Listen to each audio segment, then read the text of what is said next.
120 000 personnes environ par an sont victimes d'un traumatisme crânien, dont 10 000 sévères. Les accidents de la route en sont la première cause. Or, ils frappent le plus souvent des sujets jeunes. Les traumatismes les plus graves entraînent un véritable bouleversement dans l'existence des victimes, qui devront désormais apprendre à faire le deuil de la personne qu'ils étaient jadis. Ils entraînent également un bouleversement dans les familles confrontées soudainement à la dépendance physique et psychologique de leurs proches.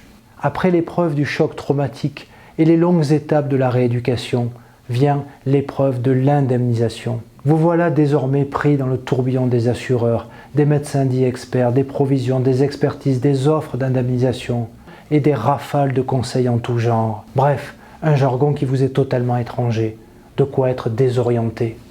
Vous êtes persuadé à juste titre que votre démarche d'indemnisation revêt un enjeu majeur.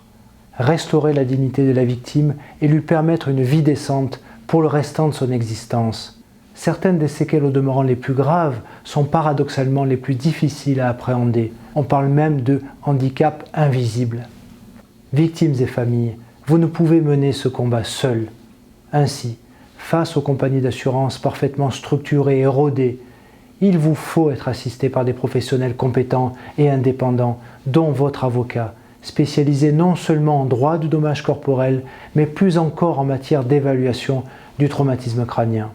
Écoute, compétences spécifiques, loyauté et pugnacité, telles sont les qualités que je propose de mettre à votre disposition. Si vous souhaitez que nous menions ce combat ensemble, appelez-moi.